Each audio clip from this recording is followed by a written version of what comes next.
Today is Tuesday, the 21st of September. Shout out to Earth, Wind, and Fire.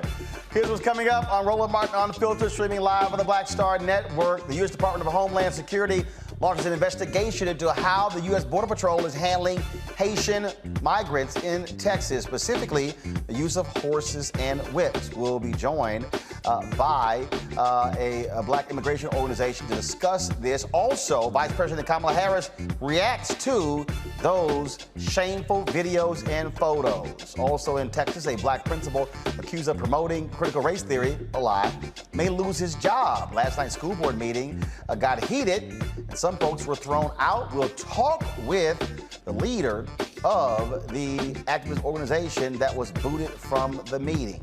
R. Kelly's defense team is doing their best to prove his innocence. They have started their portion of his trial, and believe it or not, there are some doctors opposed to a vaccine mandate.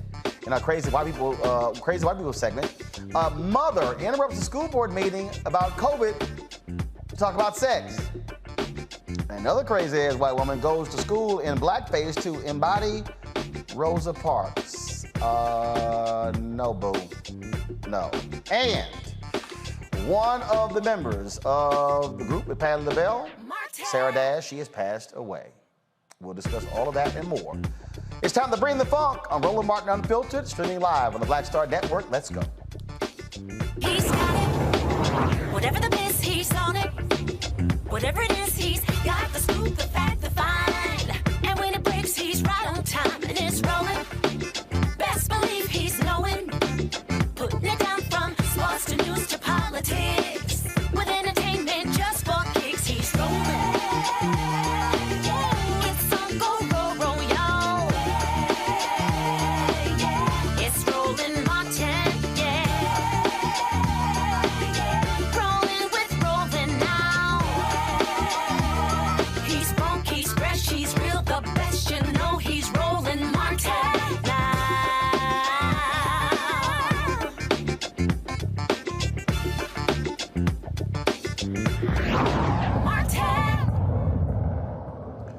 The Biden administration is launching an investigation after footage showing Haitian migrants being mistreated in Del Rio, Texas. Earlier today, Vice President Kamala Harris expressed her disgust at seeing Haitians chased by Border Patrol officers on horses and beaten with whips. Do you have any reaction to the Border Patrol agents using horse reins to rein in Haitian migrants down at the southern border? What I saw depicted about those individuals on horseback treating human beings the way they were is horrible. And I fully support what is happening right now, which is a thorough investigation into exactly what is going on there. But human beings should never be treated that way. And I'm deeply troubled about it, and I'll also be talking to Secretary Mayorkas today about it. And just as your role as, stemming migration from Central America, are you also going to be looking into, looking at migration issues in Haiti as well? Well, listen, the whole point is that we have to understand Haiti. I mean, talk about a country that has just experienced so much tragedy that has been about natural disasters, the head of state assassinated, and we really have to do a lot more to recognize that as a member of the Western Hemisphere, we've got to support some very basic needs that the people of Haiti have to get back up and to do what folks naturally want to do, be it them from Haiti or in the countries in Central America. People want to stay home. They don't want to leave home. But they leave when they cannot satisfy their basic needs. So, yes, this is a concern. Thank you all so very much. Want to shout out Tim Perry, who posted that video on his Twitter feed, Tim Perry with CBS. Now, Texas Governor Greg Abbott says the Biden administration is cracking down on illegal immigrants and promises that any individuals caught will be arrested. No shock here. In jailing anybody who comes across the border illegally and trespasses on private property or on public land. And so it's not the Biden administration catch and release policy. It's the arrest and jail policy, sending a message to these folks and anybody thinking about coming More than 6,000 Haitians and other migrants have been removed from an encampment in Del Rio, Texas.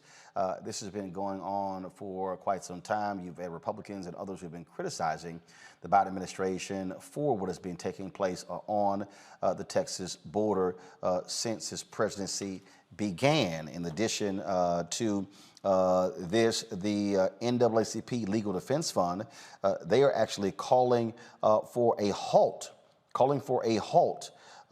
to the deportation of Haitians, and also to provide support and resources needed to create humane conditions in Haitian migrant camps in Texas. In fact, I'm going to read their full statement, and just give me 1 second. I'm going to pull it up for you. There's been lots of attention, obviously, paid to this story, really since the video and the photos dropped showing the shameful conditions and showing the mistreatment. We read a particular statement yesterday from the Department of Homeland Security about their investigation. LDF says over the last few days, Haitian migrants near the southern border of Texas have faced heightened and shocking abuse from U.S. Border Patrol agents while attempting to seek asylum in the United States. Photos show agents on horses chasing and whipping Haitian migrants. In addition, the Biden administration has started deporting the migrants to Haiti, a country facing serious political and humanitarian crises. This government action occurring under the purview of Public Health Ordinance Title 42, which was first adopted during the COVID-19 pandemic by former President Trump, allows for the rapid expulsion of migrants without granting them an opportunity to apply for asylum. President Biden has continued to enforce the order despite pushback from civil rights groups and Haitian American community organizations. In response to the migrant crisis, NAACP Legal Defense and Education Fund President and Director Counsel Sherlyn Ifill issued this following statement: the ongoing treatment of Haitian migrants by agents of the United States government, as seen most dramatically this week in photos of brutality at the border and the mass deportations of desperate Haitians, must be addressed directly and quickly by this administration. Haitian migrants who arrive in our country seeking safety and security are fleeing a country ravaged by a devastating earthquake and violence following the assassination of the country's leader this summer. They deserve to be treated with humanity and compassion. LDF is calling on the Biden administration to halt deportations of Haitians and to provide the support and resources needed to create humane conditions in Haitian migrant camps in Texas. In addition, any agent of the U.S. government engaged in the brutality we saw yesterday, perpetrated by officials on horseback menacing and corralling black migrants, must be immediately suspended and their conduct investigated. This includes investigating the orders and policies that resulted in such conduct. When the Trump administration removed temporary protected status for Haitian immigrants, LDF challenged the now rescinded decision in court, arguing that the Department of Homeland Security intended to discriminate against Haitian immigrants living in the United States because of their race and national origin. Now, the Biden administration is using Title 42 as a mechanism to facilitate the rapid deportation of migrants at the U.S. border to Haiti. Let's be clear, Title 42 deportations are illegal and a violation of human rights. In 1985, LDF founder and Supreme Court Justice Thurgood Marshall condemned this country's unwillingness to welcome Haitian migrants in his groundbreaking dissent in Jean versus Nelson. He called for equal protection to apply to Haitian immigrants and highlighted the United States' frequent use of policy to discriminate against black immigrants.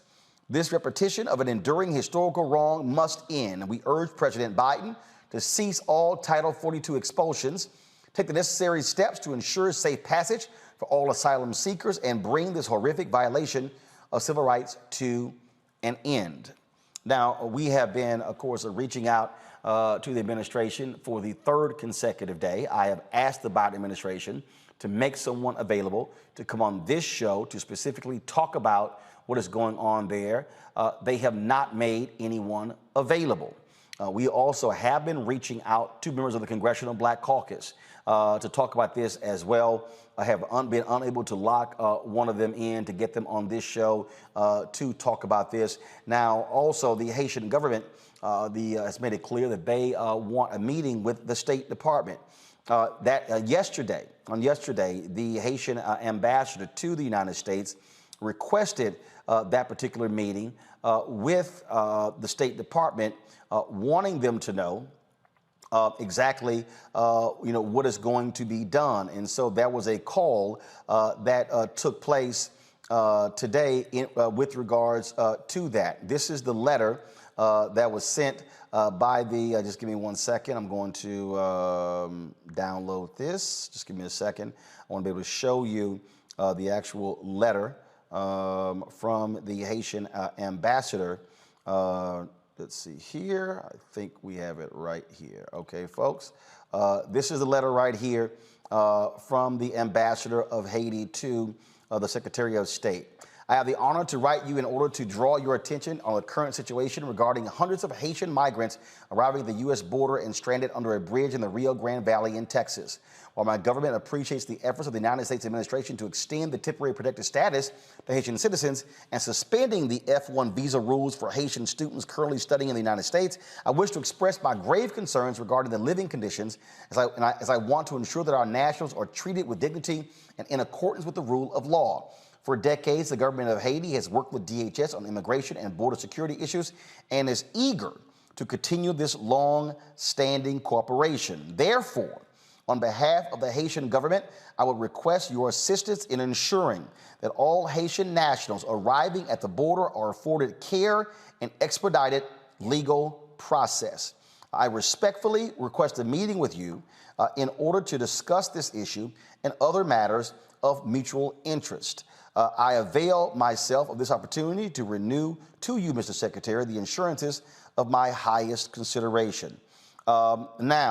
Today, folks, there was a particular meeting with Secretary of State Blinken as well as the Haitian Prime Minister Ariel Henry.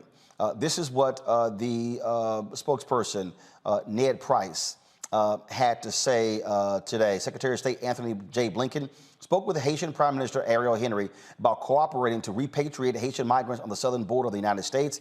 They noted that the United States and Haiti share a mutual concern for the safety of Haitian citizens and discussed the dangers of irregular migration, which puts individuals at great risk and often requires migrants and their families to incur crippling debt. Secretary Blinken shared his appreciation to the government of Haiti for assisting to repatriate Haitian citizens safely and expeditiously. The two also discussed a Haitian-led process to chart a path to free and fair elections. The secretary noted that it is crucial that Haiti's government, political parties, civil society, diaspora, and private sector lead this process and work together in the interest of the Haitian people. Secretary Blinken also noted that the Haitian people deserve a full investigation into the assassination of President Moïse and justice for this heinous crime. We have continued again to cover this and to sort of go deeper into this. And as I said on yesterday's show, what we have to understand is that what you're seeing on the southern border is very simple, and that is what we're seeing here is all about U.S. policy on how Haitians have been treated in this country for the last 40 plus years. This goes back to President Jimmy Carter, when you had Cubans coming to the United States, and then Haitians, as they tried to come here as well, then they were turned back. So America has always had a different policy for Haitians than they did have for Cuban Americans. Let's go to my panel. Teresa Lundy, principal founder, TML Communications. Dr. Mustafa Santiago Ali, former senior advisor for environmental justice at the EPA. Brianna Cartwright, political strategist. I'm glad to have all three of you here. Teresa, this is absolutely a human rights crisis and a PR crisis for the Biden administration. To have these images of Haitians being beaten by a border patrol on horses and with whips, this deserves swift action by the administration. How have you assessed what they have done thus far? Well, I think the first assessment is, and honestly, through the pictures and the videos that have been coming out today, it's not fundamentally sure that it is actually, very interesting, some visuals. But again, I'm not inside the White House, so I'm not sure. I think the position is, they're absolutely sure that these folks are being whipped. But I mean, if we are looking at, some of the images and video, it looks like they are trying to rally the horses versus the people, in my opinion. Mustafa. I mean, this is amazingly egregious behavior that's going on. President Biden, at the beginning of his administration, you remember he talked about if any federal employee did any type of egregious behavior, that he would fire them right away. So I understand that there has to be an investigation and you got to go through a process. I know how all that works, but you got to send a very clear message. The individuals who are a part of this right now, they should not be allowed to continue in their jobs. They should be put on administrative leave to make sure that this type of behavior. And trust me, I've spent enough time on the border and I spent enough time in Haiti to understand some of these dynamics that are going on. I understand how difficult it is for many of these border agents, the stress that they're under, but you also can't treat people in these inhumane ways. It is so reminiscent of things that we've seen in the past in the history of the United States, of how they've used horses, how they've used individuals who are with law enforcement to gather up, to dehumanize people of color.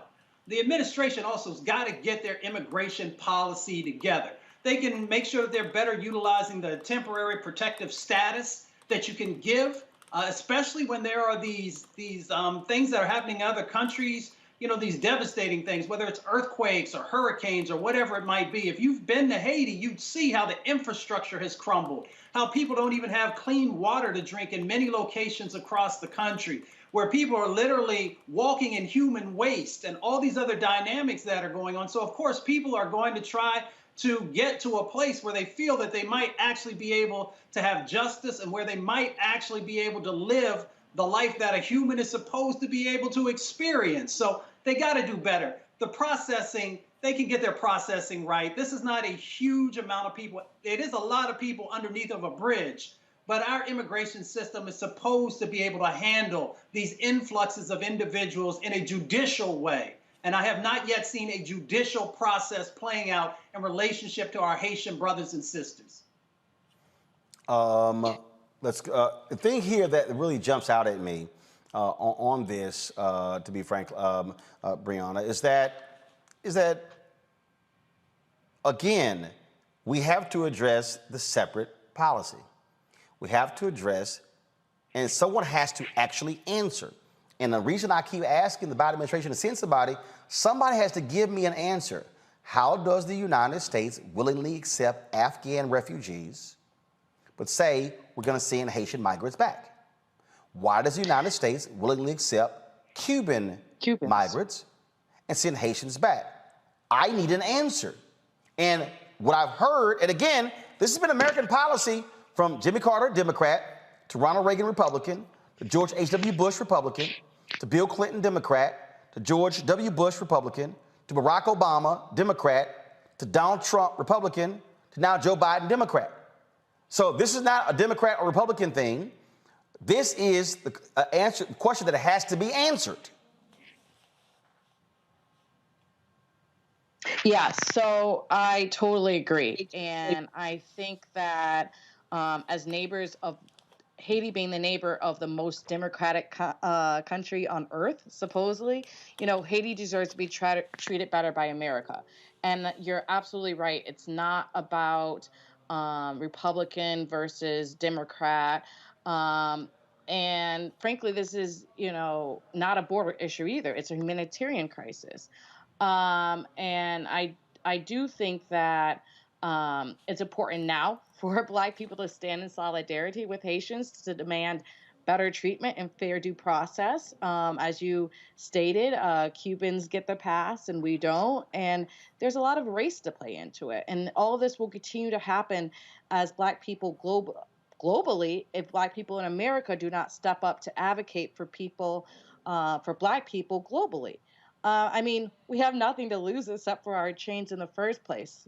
2 months ago in Haiti, the president was assassinated, and it's been replaced by a de facto form of government, but no one has been brought to justice. And supposedly there's been Americans that played a part in it, and we go on as if nothing's happened. This past Wednesday, Biden administration deported 86 Haitians back to Haiti. And of course, that one was by the plane. But it's just awful because there's people who've never got their fair justice, the due process, right? The court that Mustafa was saying, there's no process. They're not offering them legal protections. They're not offering an opportunity to file for asylum. And they're just sending a plane full of families back to Haiti under Title 42. But this is unfair because, as you've stated, it's not being done to other countries, and that there should be something put in place for a fair due process for them to receive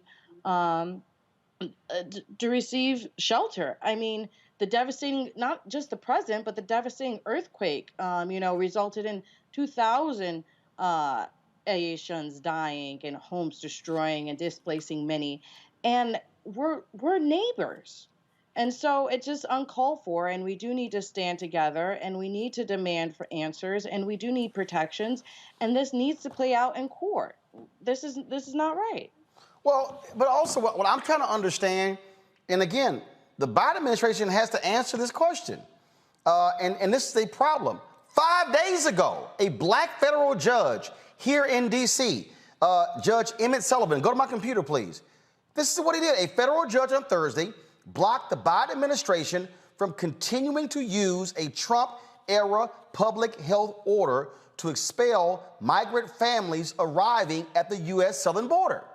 In a 58-page ruling, the U.S. District Judge Emmett Sullivan found that the Title 42 policy does not authorize the expulsion of migrants and, in turn, does not allow for those removed to be denied the opportunity to seek asylum in the U.S. The judge's order will go into effect in 14 days. So here's the thing, Teresa. I need to understand why, where are members of Congress? Where are U.S. senators saying to President Joe Biden, sure, this federal judge's order goes into effect in 14 days. So why aren't you doing the right thing by stopping it now? They literally are expelling Haitian migrants under Title 42, even though a black federal judge ruled 5 days ago that they cannot do this. And it seems like it's a really weird oversight that is happening, or just not attention being paid, not much attention is being paid to it. It seems like, morning talk shows and some of the national conversations are happening still around COVID and getting back to school and getting back to business. But when it talks about the immigration policy and what's happening to our Haitian brothers and sisters, the conversation seems to not be at the forefront of the conversation, or the communications director for the White House, the press secretary, is saying, as much information as they're given is very generic. And so the American people are left to, look at some of these rulings and look at some of the attention that judges are giving. But again, there is no real solutions that seems like it's happening here. So when we ask the members of Congress and the members of Senate, what are they going to do for our Haitian brothers and sisters, and they are silent, these are the type of actions that we need to look forward to when they're asking us for their vote, but also when they are asking for support for, some various plans that are on the table right now. The thing here now, first of all, Judge Sullivan's order only applies to families, so they can still send back individuals who are single. It does not apply to unaccompanied children. But still, we can't say what's humane. We can't say what's how other folks are treating individuals when this is what we are doing, Mustafa. This is what the United States is doing.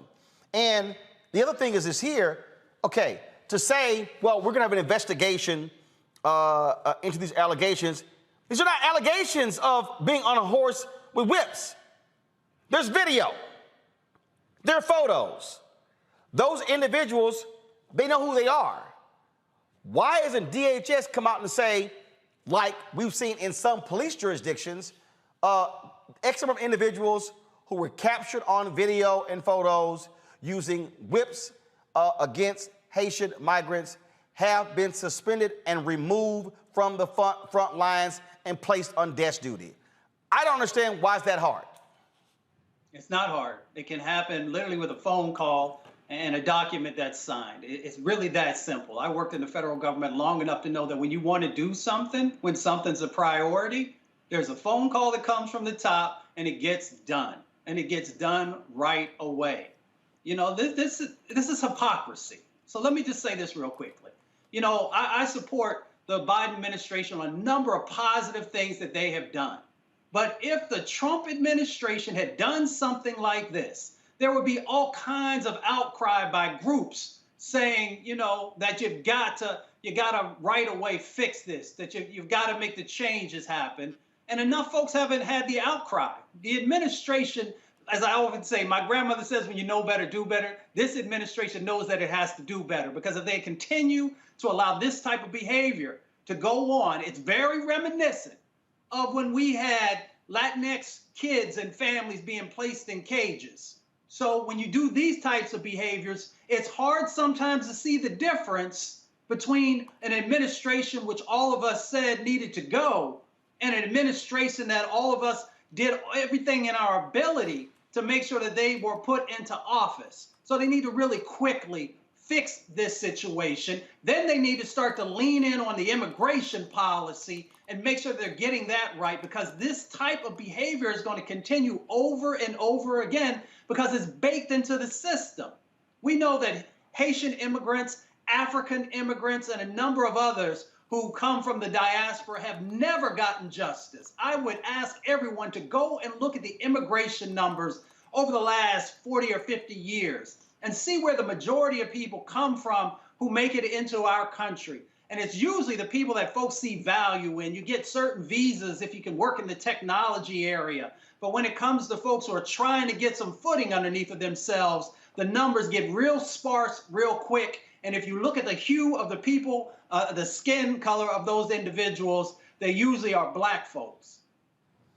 Brianna, and it's interesting because when you look at the reaction, first of all, I've been tripping out all these yahoos who want to hop on my social media and say, even like last night, Roland, why'd you talk about the Haitian deal? I'm like, you do know we discussed it for a whole hour on the show. Where in the hell were you?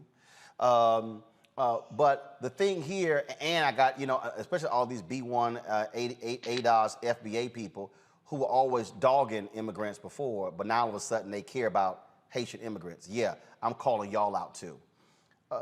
But the thing here is this here. Okay, so here's the question even for a lot of black people that we got to deal with. It's a lot of black folks I've heard who are like, yo, we shouldn't have these folks in the country. Okay, are you against Mexican immigrants? Or are you against Haitian immigrants? See, this has been a contentious issue that doesn't get a lot of conversation, a lot of discussion about what happens in the black community. I know a lot of black folks who love sitting here, and I've seen their tweets, and I've seen their posts in our chat rooms on YouTube and Facebook.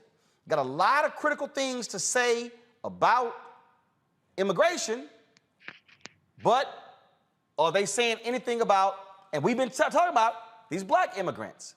See, when the people who were yelling about no immigrants, I kept saying there are black immigrants from Bermuda, from Haiti, from Jamaica, from Africa, and but all of a sudden I got some of these same black folks, and I see it in their Twitter bios. Yeah, B1, FBA, ADOS. Y'all was sitting here dogging, all rolling. You ain't really ADOS because your paternal ancestors migrated from Haiti. Oh, but now y'all care. See, now y'all see what we were talking about. That immigration is not just a Mexican Latino thing. It impacts black people too. Yes, and I think a lot of people, I would say, especially a lot of Black Americans, sometimes do not see themselves in the larger diaspora. At the end of the day, we are Black. Some say African Americans. We all derive from Africa, and we just got dropped off in different parts of the boat. And so I think that, the focus of us uniting is important. But also the fact that when, our brown brothers and sisters were having the same issues, being outraged there, right? Because it's really the philosophy of, ignoring it when it's not your problem. But then when it comes to you, you realize, okay, there wasn't anyone to stand up, for them, and now there's not anyone to stand up for you, right? So whenever there's an injustice, just making sure that you're in the forefront of it not ricocheting out. And I think that it's important for us to be critical on our administration, despite where you lie in the party, from a DNC member to a grassroots organizer. And I think that it's very crucial that we use the courts, abide by law, and make sure that everyone is safe and we are holding up the ideals of what it is to be American, right? We say that we're a democratic country and so forth, but then we have these issues. And if we really care about people and doing what's best, our administration needs to reflect that. What this is exposing is exactly what we kept saying repeatedly. And folks, I have been covering this issue for more than a decade. When we had TV One's Washington Watch, when we had News One Now, I kept saying, y'all, immigration ain't just a Latino thing. And now all of a sudden, folks see it. Now all of a sudden, so here's the question that people need to answer. White folks do and Black folks do. Teresa, Mustafa, and Brianna. Okay. Are you outraged at the treatment of Haitian migrants because horses and whips were used? Or are you outraged that we are not allowing a process to allow them to seek asylum? That's the real deal some of the people got to answer. Because, see, I think some of these folks are outraged by saying, see, Biden no different from Trump. But some of these folks, see, again, the question is, are you for real? And I think some folks are playing games here because they were shitting on immigrants, and now all of a sudden they Black immigrants, now they care. But we kept telling you they existed. Now you're seeing them. Let me say this. The Biden administration is definitely different than the Trump administration, and that's why we got to hold them accountable. And we got to make sure that let them know that we have outrage and that we expect something different. And then they have to live up to that. But if we don't push and we don't put pressure, then change is not going to happen as quick as it needs to. And we've got to also really stay engaged in this immigration set of conversations. People often think when they see migrant farm workers that it's just brothers and sisters coming from Mexico and Central America. There are a number of brothers and sisters that are coming from Jamaica and coming throughout the Caribbean who are also out there in the fields working. So we need to understand the totality of what's going on. And this is not just an issue on the southern border. We often talk about the southern border. It is also about the northern border and individuals who can blend in Canada and then make their way down into the United States. So let's make sure that we have an immigration policy that is understanding both borders and that justice actually becomes a part that is fully represented in the process. And then we won't have these types of situations going on. See, it's so interesting. I see some of the people that comment, Roland, that's unfair. We can care about both. No, some folks don't care about both. And what I'm trying to challenge folks on, again, and the point that I'm raising is that there are Black folks who are ardent opponents of immigration. Mm-hmm. So again, what are you angry about? Are you angry about the treatment of the Haitian migrants, or are you angry about the fact that there is a different standard that is used for people from different parts of the country. If, again, somebody has got to answer. If these governors are talking about they are going to welcome Afghan refugees with open arms, I need somebody to explain to me what's the difference. What is the difference? I will say that both, you should be outraged by both. But even if, right, playing the devil's advocate, even if you are against immigration for whatever reason, I still think this is an opportunity to be upset or outraged because of the usage that is different than how we've handled even other migrants. See, here's my whole point, Brianna. I'm not saying folks should not be outraged, but what I am doing is also exposing the fault line of individuals who now all of a sudden care, but the question is, what do you care about?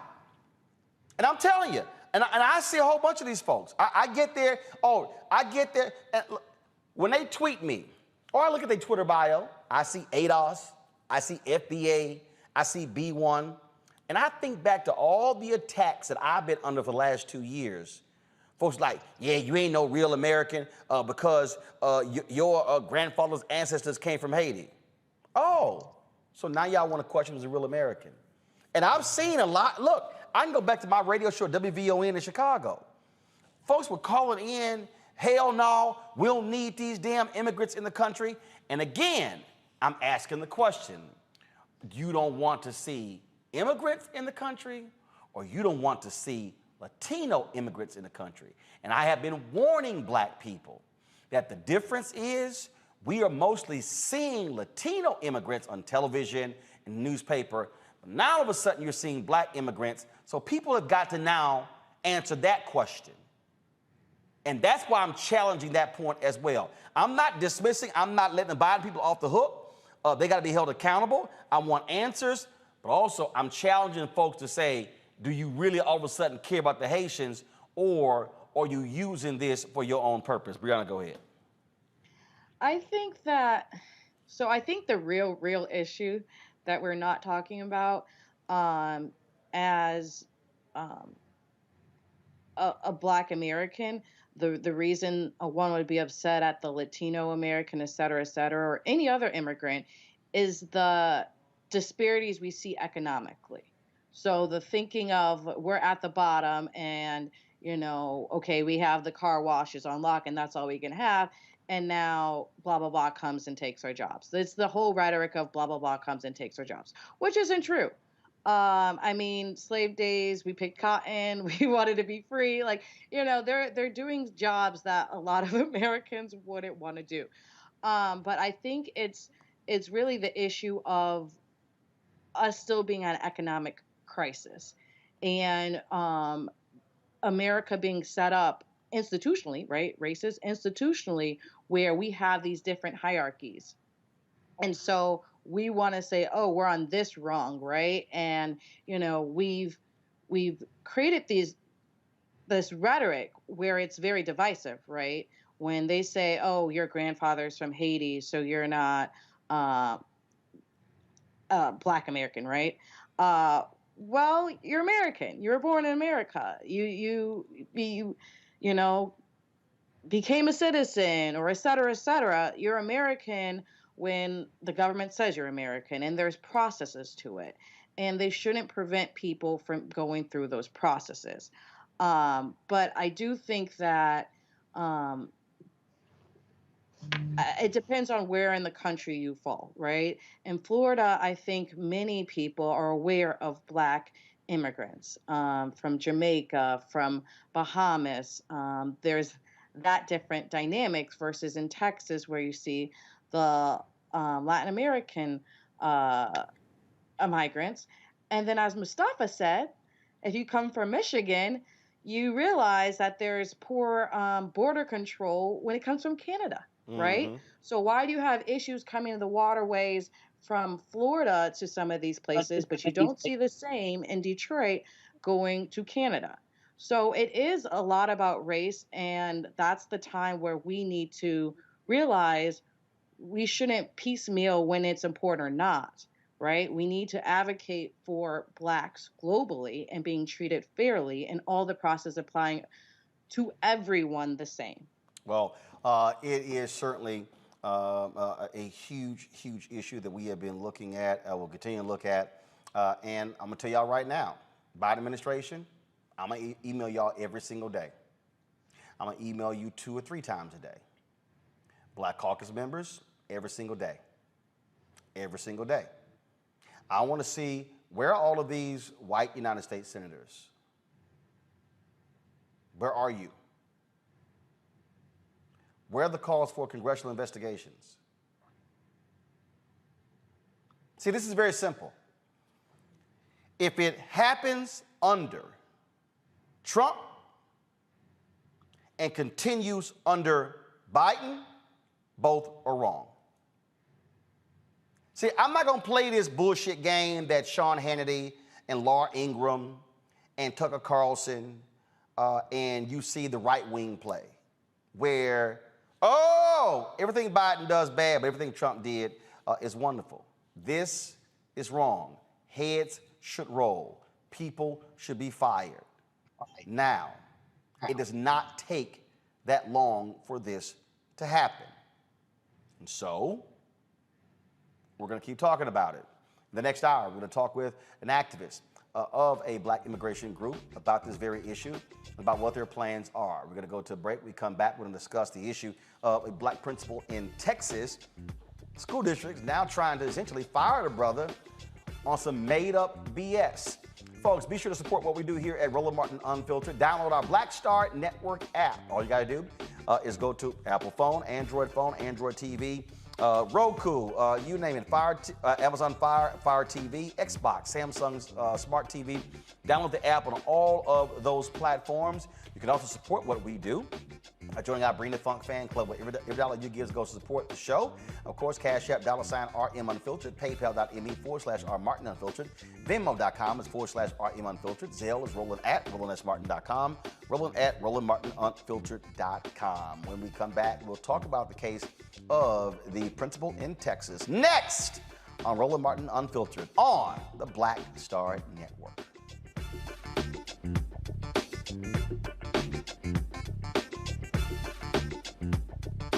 I believe that people our age have lost the ability to focus the discipline on the art of organizing. The challenges, there's so many of them and they're complex, and we need to be moving to address them. But I'm able to say, watch out, Tiffany. I know this road. That is so freaking dope.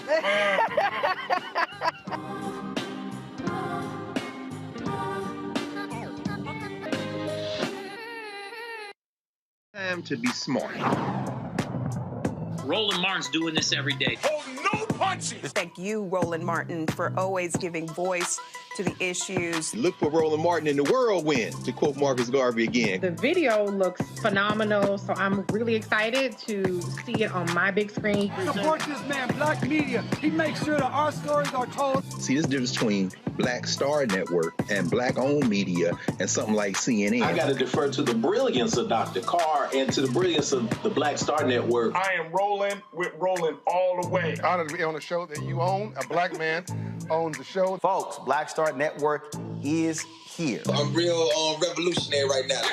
Roland was amazing on there. Stay Black. I love y'all. I can't commend you enough about this platform that you've created for us to be able to share who we are, what we're doing in the world, and the impact that we're having. Let's be smart. Bring your eyeballs home. You can't be Black-owned media and be scared. You dig?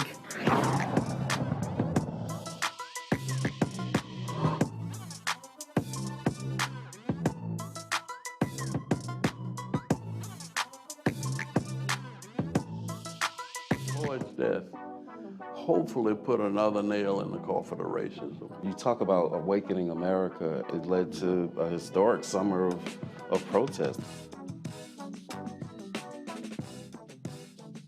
I hope our younger generation don't ever forget that nonviolence is soul force.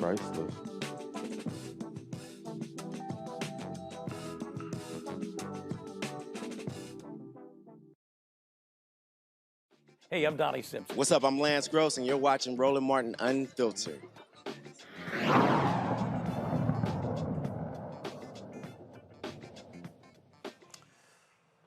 A North Texas school board meeting got heated as the board decided on the fate of a black high school principal. The Grapevine-Colleyville Independent School District School Board naturally voted to propose the non-renewal of the contract for Dr. James Whitfield.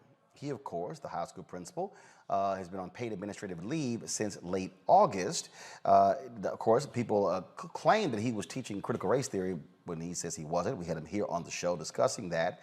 Whitfield was at last night's meeting. Watch this.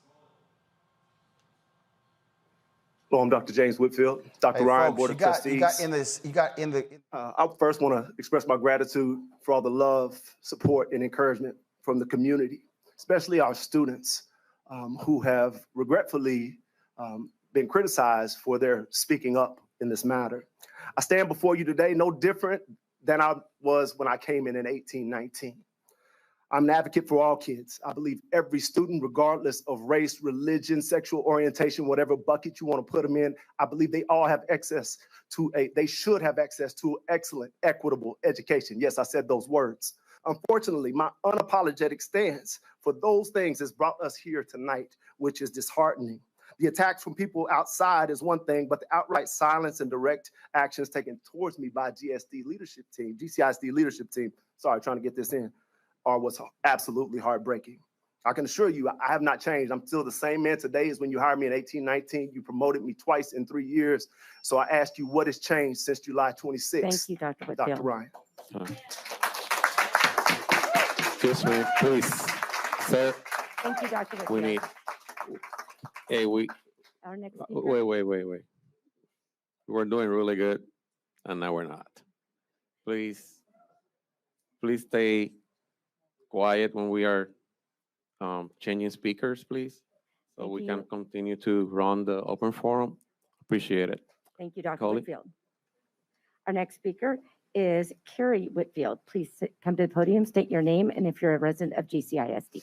Hi, my name is Carrie Whitfield, Dr. Ryan and members of the board. I stand before you this evening, the wife of James Whitfield and the mother of a GCISD third grade student.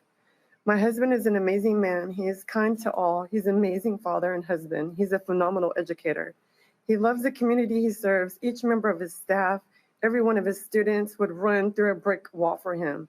And as you've seen for the last several weeks, they will also do it for him. He loves them and he loves them right back. I am heartbroken at the actions taken by individuals who clearly do not know my husband and clearly do not have a true connection with Colleyville Heritage High School. But what has been more devastating is to watch individuals in leadership positions in this room who know my husband's heart, yet side with these very people. You know better, and my hope is that you'll do better. Thank you. Thank you, Ms. Whitfield. Our 21st speaker. Now, that was Principal Whitfield and his wife. Now, the district said the decision has nothing to do with allegations he was teaching critical race theory or his wife's social media photos that officials found questionable. Now, last night, dozens of students and activists showed up to support Whitfield, and some were kicked out of the meeting. I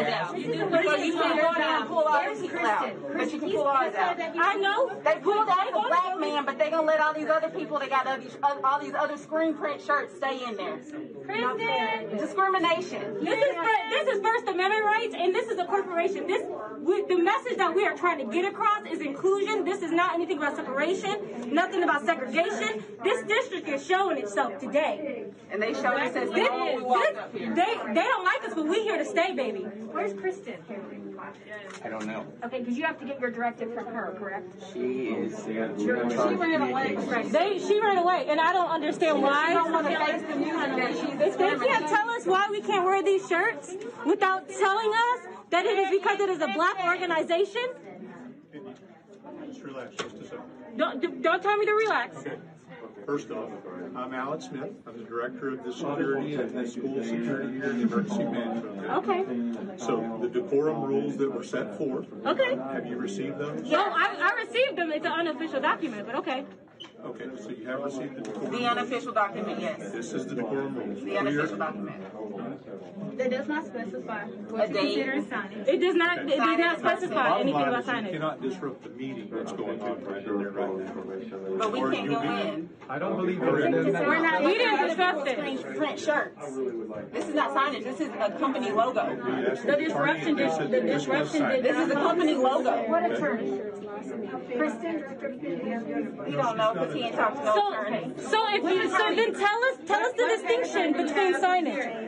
If you can tell us, because it doesn't say it on there. Definition of signage. Apparel as signage is what So what is that definition? Okay, so your name tag, that's signage, right? Right, you can't go in there. I'm not going to argue that difference. You can't go in there. You're not sure. So then pull every picture out. Pull everything out. Anything that has writing on it, clear signage. Makes no sense. Unfair. It was very quiet before we were forced to be moved out of the building. Ain't nobody. There were no we hadn't issues. caused no problems. We hadn't said nothing to nobody. We hadn't made any noise. We weren't even going to go in there. We were going to let our director of security go in there and stay in there. That's what we wanted. That's what we wanted. We didn't all want to go in. Okay, now I'm confused. Joining me now from Dallas, Texas, is Dominique Alexander, president of Next Generation Action Network. Dominique, so they determined that there cannot be signage, so they concluded that a T-shirt with the organization's name was signage. So by that, if NAACP members showed up, they would say, oh, you have signage, so therefore you can't go into the meeting. Their policy was so contradictory, and one of the things that we had our organization's attorneys there, and what ended up happening is because that man said that on that video, they end up having to go in there and go get people who had even the school district shirts on and tell them they had to leave, right? And I said, okay, clearly your policy was not intended to disparage against someone wearing an organization, or was it for somebody that is wearing a T-shirt that says something, right? And yet they referenced the last meeting where some right-wing supporters wore a T-shirt. Well, these right-wing supporters was wearing shirts talking about CRT. That has nothing to do with a organizational logo, in which caused so much confusion. But clearly, the policy was left to their own interpretation. All right, so here's where it's still confusing. Why in the hell they're not going to renew his contract? So if it has nothing to do, I love this. Well, because he talked about, he did interviews after the fact. Yeah, after the dude was put on administrative leave. They still won't answer why he was put on administrative leave. And when we submitted the letter asking them about the reason why he was terminated, they put the same reply. But I'm gonna tell you, Roland, last night hearing the lady say the reason to the board was so hard to keep your composure, right? Because it was so much loaded mess, to where they lied on so many different things. When he had the meeting with the superintendent on August 11th, he literally left the school and went there. His secretary called him and said that the superintendent had canceled the meeting, and he ended up having to meet with his executive director, and his executive director had put him on paid administrative leave, right? Last night meeting, they said that he had the meeting with the superintendent. And yet one of the board members say, okay, did he have the meeting or not? Because I'm hearing that he didn't have the meeting. So, clearly they literally cave to these racist supremacists.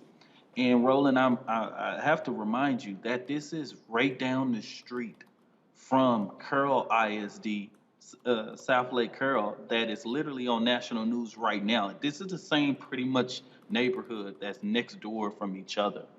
So this is a real growing issue. Well, first of all, I know the area very well. It is there. So, you ain't got to remind me. I know. And exactly also what kind of school district this is, the income of that school district, and the racial makeup of that particular school district. And what we are seeing is we're seeing these right-wing MAGA fanatics all across America who are attacking school boards, school districts, administration, and staff because they are falling for the okie doke on this made-up BS dealing with critical race theory. That's what we're dealing with. Correct. And one of the things I want to note, Roland, and shout out to you continuing to give this platform. A couple of years ago, you had me on the show talking about when a guy asked for my removal from a chief of police interview panel. And I said something at the end of the interview that ended up becoming on the New York Times. And it said that I would never ask for permission for the oppressor to liberate my people. And what prompted them to say something to NGA members about the shirt is that I put that quote on the back of the shirt or whatever and stuff like that. And that quote was originally said on Roland Martin Unfiltered. And that's what triggered them to say, and basically like, oh, they gotta go. They gotta move that shirt and different things of that nature. But just like you said, critical race theory is some made up term that, quite frankly, Roland, you asked me 7 months ago, I wouldn't even know what you was talking about. Well, it shows you what's going on here. Unfortunately, this brother is left in a lurch. We had him here on the show. It was a trip when he was on here saying that he had some of these white people saying he hates white people, and he said, my wife is white and my mama is white. The dude is biracial. Well, you know, at the end of the day, let's speak truth to power, right? Historically, a white man has never wanted to see a black man kissing another white woman like that. You know what I mean? And clearly, they posted this picture of him kissing his white wife continuously on social media as if it was a problem, right? And yet at the end of the day, we are dealing with racist bigots that this school district has failed to stand up on. And I want people to understand with this critical race theory situation, out of all 7 cases that we've had to respond, because we've had to go all across the state of Texas to respond and defend black professionals because of this. Majority of them, all of them that we have responded to are either principal level or central staff. The last case was Mansfield, a director of diversity of inclusion. They are literally going from school district, funded by a private foundation to create this mess, to create this discord in our school districts. And we need people to be vigilant. We need people to be involved in their local school board to protect your children, to protect their future. Because right now, our American school systems are really under attack. And shout out to Dr. Whitfield's students, because if that man didn't say anything last night at that school board meeting, the words of his children showed the impact that he has on those kids. And no one else had to say anything but those children, because they spoke powerfully. Well, actually, it's a lot of folks were there standing up for him, and so it certainly was great to see as well. Dominic Alexander, we appreciate it. We'll see what happens next with this story. Thank you, man. Thanks a lot. Let's go back to my panel here. This is the thing that, again, we're going to see more of this. What we are seeing these right-wing, white, conservative fanatics who have been following Donald Trump, who follow the Heritage Foundation, who follow the Fox News, who follow these right-wing folks. Mustafa, what we were seeing how nuts, how crazy they are, and what happens when they begin to attack people, and that's exactly what all this critical race theory BS is all about. I mean, yes, but we got to also understand that they create these chaotic situations with intentionality. Yep. You know, that this is a systemic set of actions, because, you know, they understand that when they create chaos, then they can continue to chip away at democracy. They can continue to chip away at humanity inside of our country. And then they utilize that. It's fuel for some folks to begin to coalesce around this type of foolishness. So we should understand that these are not just random acts. There is a system that's in place that is driving this, and there is an agenda that is a part of that. And it is about retaking power or perceived power, and also being able to utilize this sets of energy to begin to take over county commissions and state houses, and then, of course, Congress. And hopefully, many of them are thinking that they will also then be able to regain the presidency by doing these types of things. So we should be very clear of what's going on. The other part that's really interesting is also that this board unanimously took this job away from Dr. Whitfield. Think about that for a second, that no one had the courage to actually stand up and to speak out against these injustices that were happening to this man. I hope that Dr. Whitfield utilizes the full legal set of steps to be able to get some form of justice. Where they messed up is that they're hurting the kids, but they don't care about children. We see that play out time and time again in a number of actions. So I hope he utilizes, the fullness of the legal system. Brianna, people better get ready. I'm telling you, the real deal here is they want to attack black people in power. They want to attack anything that says diversity, that says inclusion. That's all this is. And people better get ready. This is going to be the norm. Yeah, so it's interesting to hear Ms. Safa and some others say that, I know the previous said that they wouldn't have heard of it if it weren't for these right wings people. I went to undergrad at Occidental College, which was the original home of Barack Obama, who became president in 2008. And since 2008, we actually had a major at Oxy called Critical Theory and Social Justice. So there was a lot of people who graduated in my class from this major. I remember thinking, why go into that major? What is that? Et cetera, et cetera. But it really engaged in rigorous interdisciplinary analysis of the complex issues and the globalization and social injustice, just like we were just talking about Haiti and how this plays overall. And so it allows, to analyze cultural theories. So it's interesting to now see it played out nationally, because I've been exposed since 2008 and no one said anything, right? We were learning and trying to better ourselves. And it became a thing when Trump decided that he was going to stop allowing basically for social progress and trying to better our nation. But I do think the critical discourse is important. I do not believe that that's what was going on with the administrative leave of this principal, of this teacher. But, if we're going to bring this into the conversations, even if he were to be teaching this, I think it's a right time in our nation for us to have these dialogues. First of all, he's a principal. He's not even teaching. He's not even teaching. Right. They are. But see, here's the whole deal. Here's the deal. I don't even want to go down. Here's why I don't want to go down the path of we should be teaching these things. Because that's what they want. See, Mustafa just said something that we have to be very mindful of when it comes to the right. When he says they're intentional. When Dominique talked about how it's being traced.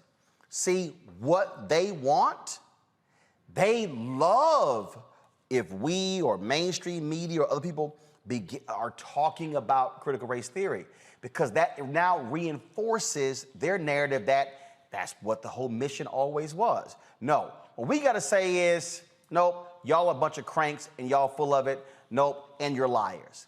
Because this is what, when the dude, Christopher Rufo, when he went on Joy Ann Reid's show, okay, people were like, man, Joy, kill that dude. He was happy because he got the conversation into the story flow, into the program, and that is exactly what they always wanted. This is a well-funded, well-researched attack, and we just have to understand the game being played and not fall for the trap, Brianna. That's what we got to be very careful about. Well, so I hear you, and I understand that we need to be deliberate and stick to the point. Um, However, I would want to ask you back what you believe is the root cause of this administrative leave. I feel that because, you know, as you stated, the social media and so forth, that there might be race that plays a part in it. And within that, even if, I know you said let's not go down teaching it or not, but even if, you know, that's the case, the heart of the program or the heart of critical race theory is to actually question the inequality in systems of power is what we are seeing play out right now, right? The fact that, you know, they don't like what this black man is saying or doing, and he's around children or students, and without giving proper, you know, explanations why it's a violation or putting them on admin leave, they just do it because they have the power to do it.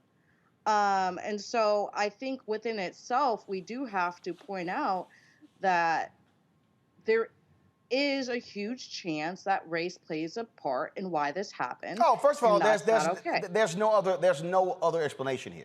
I mean, when the fact that the district, Teresa, can't actually say what it is, we've asked Whitfield, he said they actually can't articulate it to him. He was asked to take the photos down of him and his wife. Why are they asking?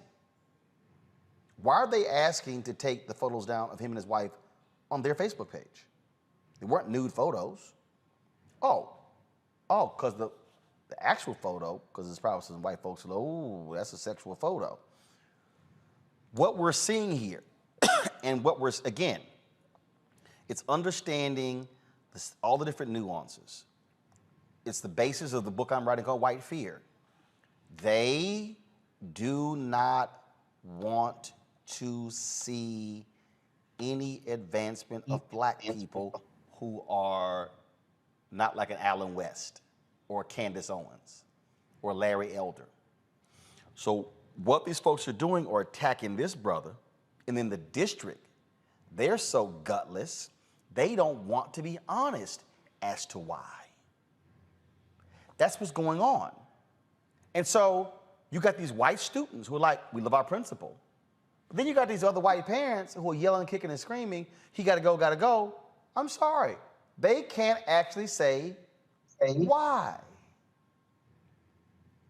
Teresa. Yeah, there's always been a divide between student learning and adult learning.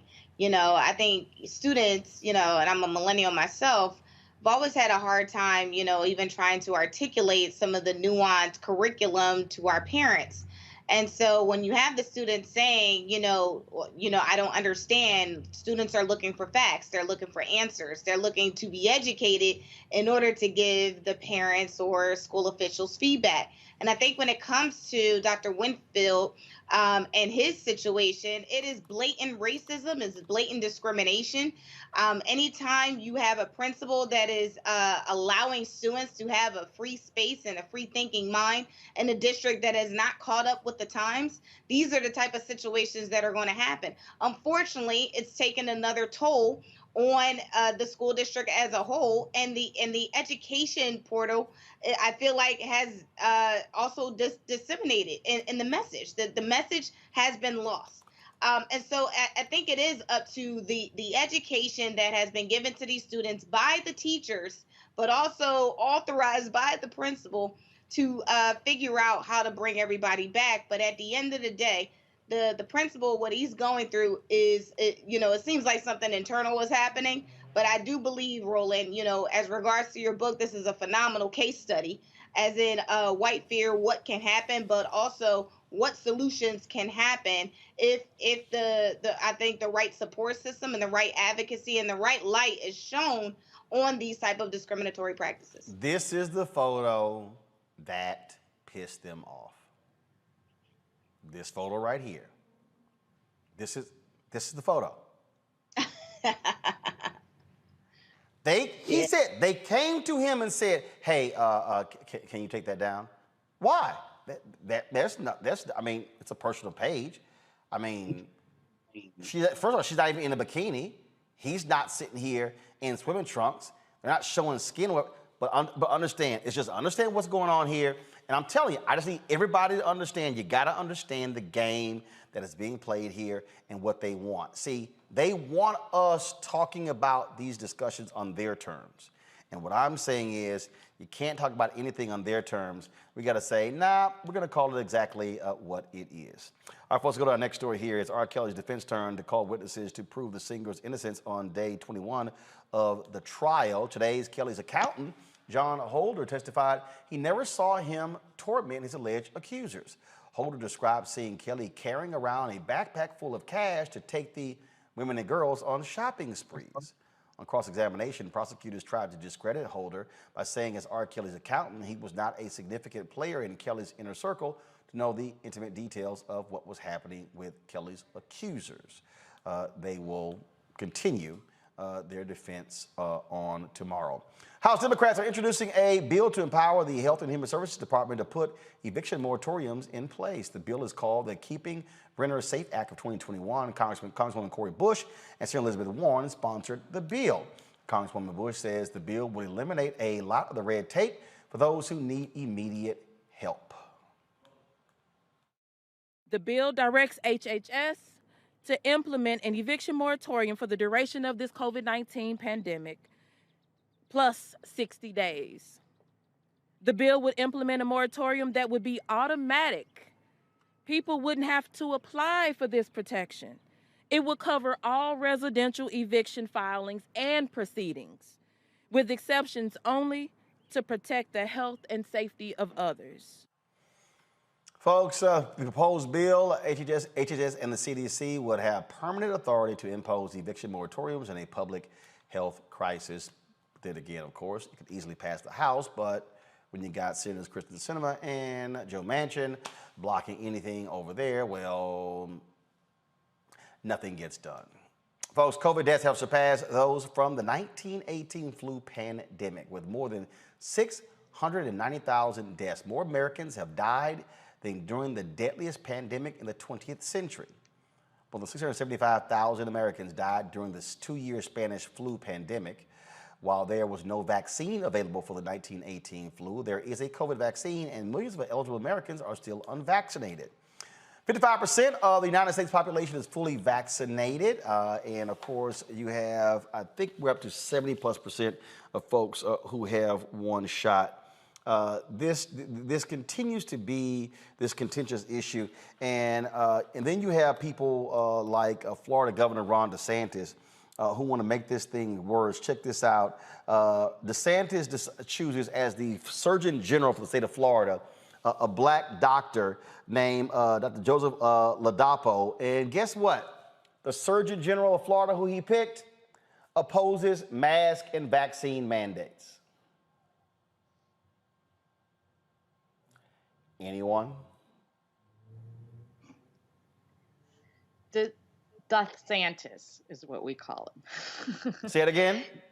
DeSantis is Death what we call Santis? him. Yeah, it's, because that's what he's putting on his people is death. The Satan was one, and we can use his name many ways, but we know that he's trying to run for president and trying to be remembered, and unfortunately, these antics, which he saw happen in Trump, is what he thinks will allow him to get to that stage, and it's sad. And the fact that they used, just like they used Ben Carson, we saw what happened with him in COVID-19. But, they try to use pawns to put in place things that we know aren't scientifically correct, which puts us at harms even more. It's just atrocious. And he's playing a game, and we know it. There is other people who have, for example, the mayor of Detroit, Mike Duggan. He was the CEO of a hospital and has a lot of health background, and he hasn't required or do mandatory masks. And I know other mayors who haven't, even on the Democratic side. And there's for me, I'm okay with not mandating masks. I do think that it's important for us to encourage, allow for it to happen, to push and explain and educate on. I'm sorry, I didn't mean to say masks. I meant to say vaccinations. But to encourage people to get vaccinations, allow the access and fully educate people. So I do believe we should.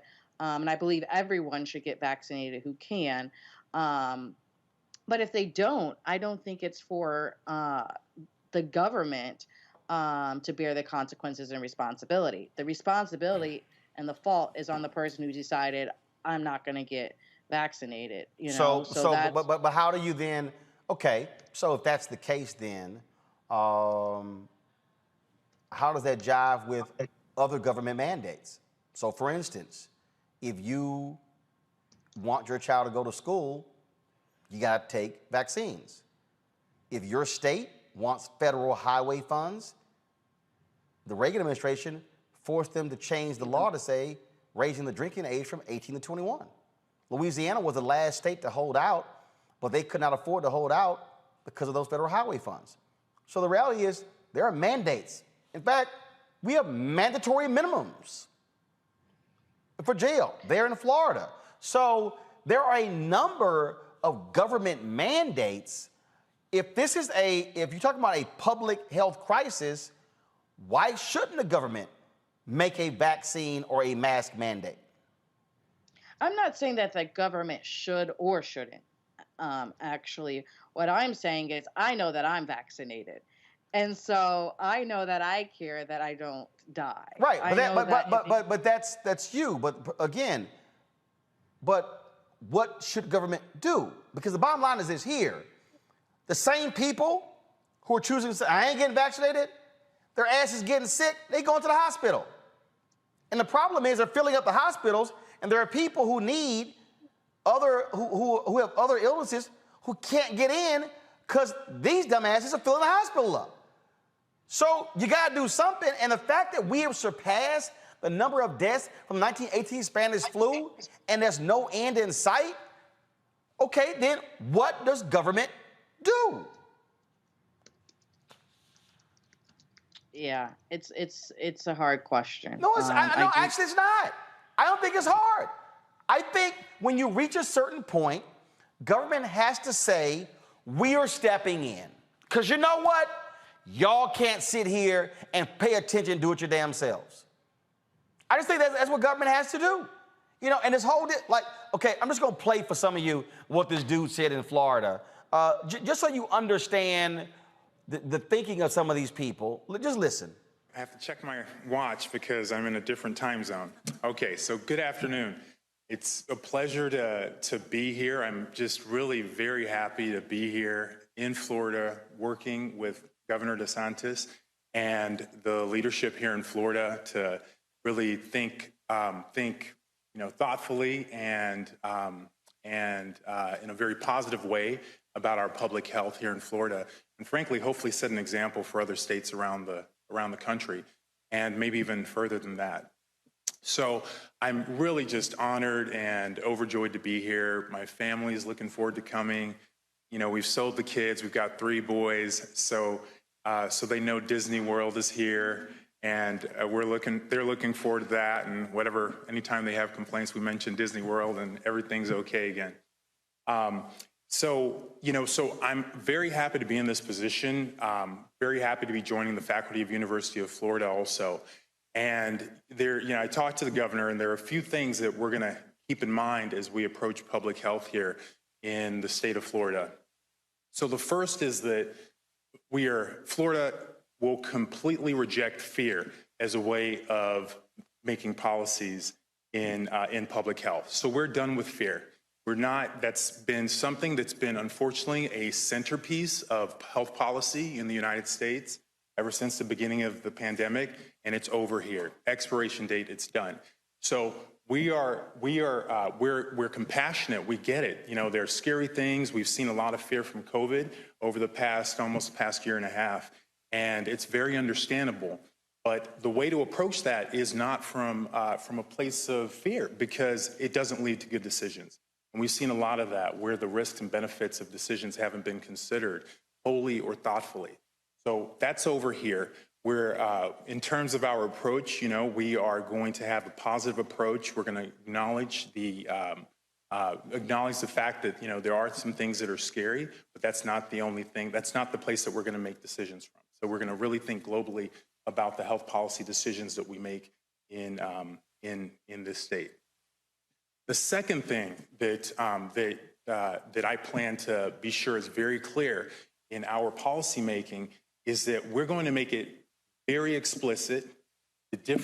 We're going to be very explicit about the differences between the science and our opinions. So we all have opinions, we all have a perspective, and we are absolutely entitled to those perspectives. What's been happening over the past year is that people have been taking the science and they've been misrepresenting it. They've been using the science, and it's been unclear when the discussion about the science ends and discussion about how you feel about the science and what you want people to do with the science begins. And that will never be a problem here. That's never going to be something that Okay.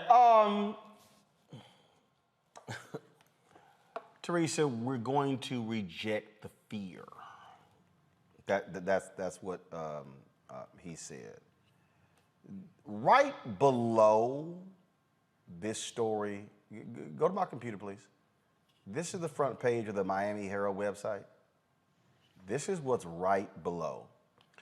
Tuesday, Florida COVID update, 13,201 more cases added to state tally.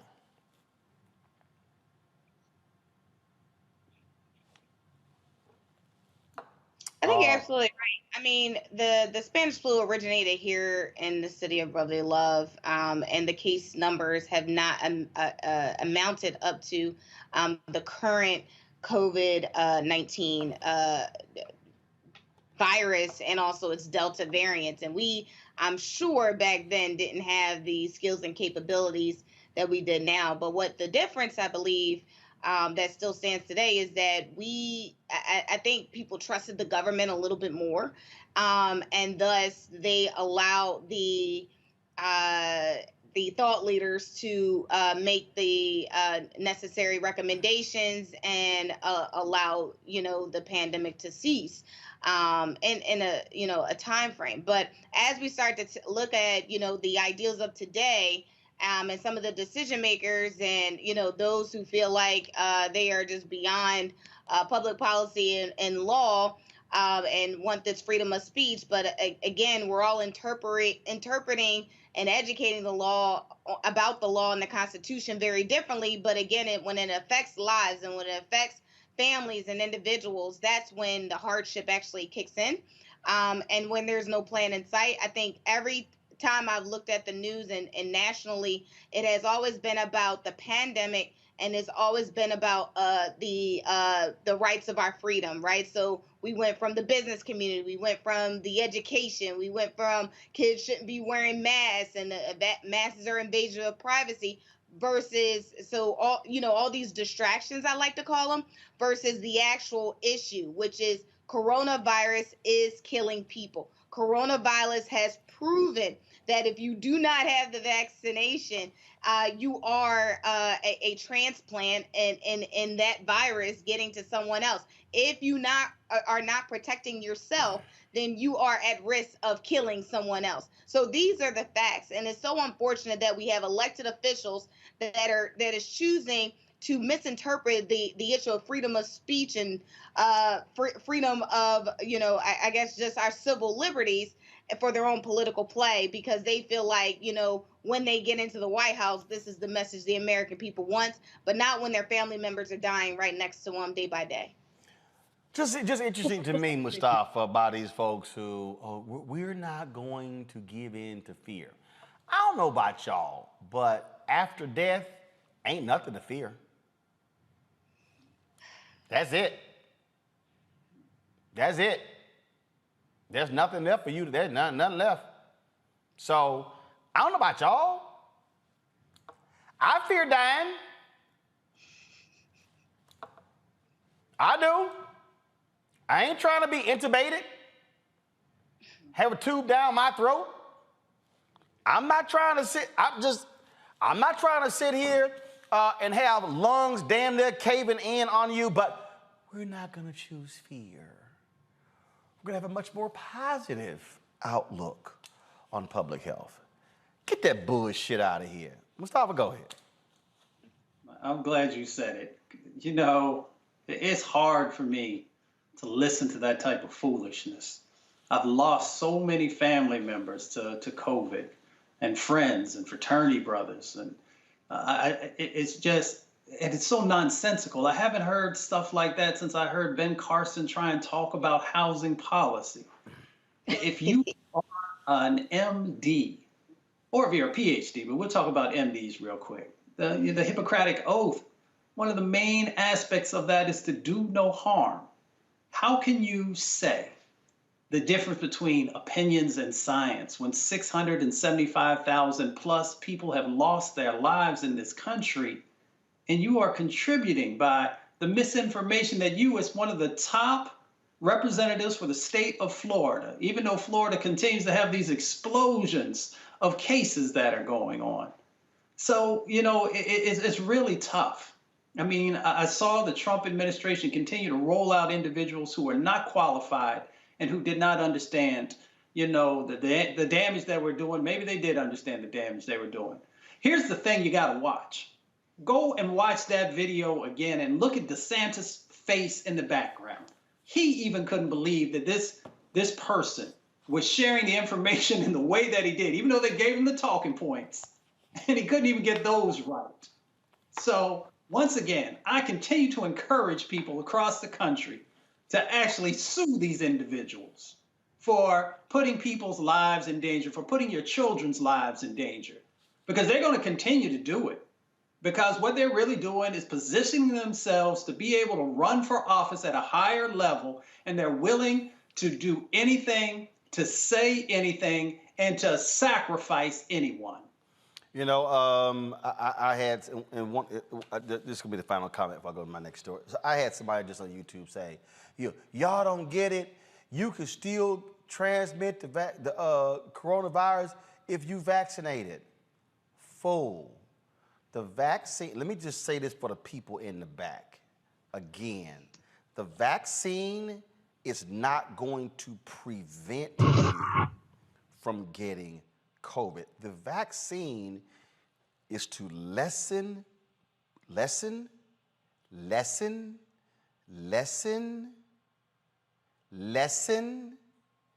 diminish, curtail, any other words I can come up with?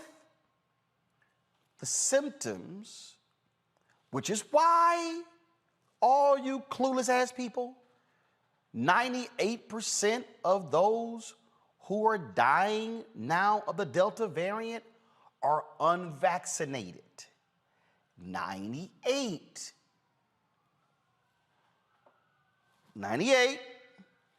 2. Hold up, let me make sure I was in the picture. This is 2%. This is 98%. Which side of the scale would you like to be on? Again, you ain't got to get vaccinated.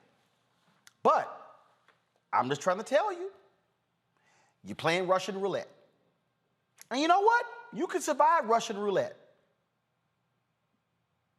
But that bullet one day might come up in that chamber. And you know what? And if it does, game over. That's it. So whatever little money you got, your family gonna get. And they're gonna have to sit here and mourn you.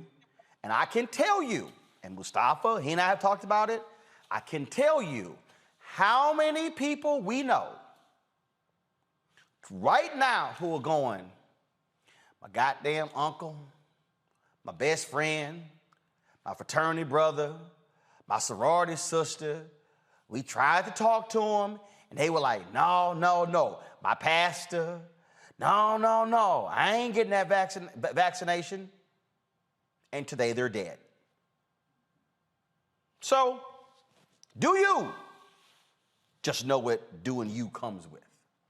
All right, folks, we come back. we're going to talk to a immigration activist about the Biden administration in Haiti and a couple of crazy-ass white people stories. One of them, this fool came to school in blackface saying that she was a modern-day Rosa Parks. Hashtag Team Whip That Ass need to show up at that Oregon school. We'll break it down next on Roland Martin Unfiltered, streaming live on the Black Star Network. White supremacy ain't just about hurting black folk. Right. We got to deal with it. It's injustice. It's wrong. I do feel like in this generation, we've got to do more around being intentional in resolving conflict. You and I haven't always agreed. Yeah. But we agree on the big piece. Yeah. Now, conflict is not about destruction. Conflict's going to happen.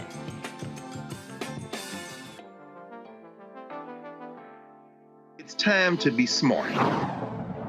When we control our institutions, we win. This is the most important news show on television of any racial background. Y'all put $2, $3, $4, $5, $10, $15, $20, $30 on this and keep this going. What you've done, Roland, since this crisis came out in full bloom.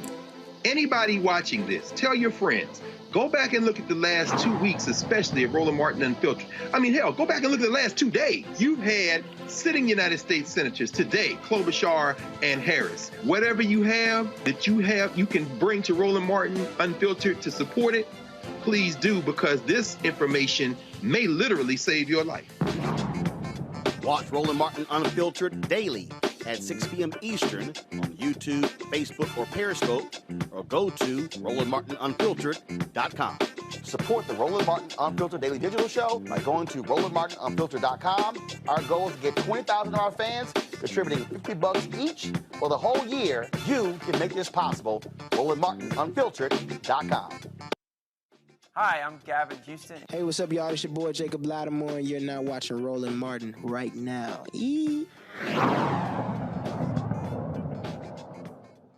All right, folks, we told you at the top of the show, we focused on the unfolding crisis along the Texas border dealing with Haitian migrants. It has been a considerable issue.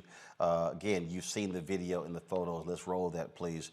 If you have not, it is an unfolding crisis where the United States is actually sending folks back, thousands back. And what was interesting here, you've got folks like conservative Dana Lash, who's calling people saying it's dumb because those are not whips, those are reins. Oh, really, Dana?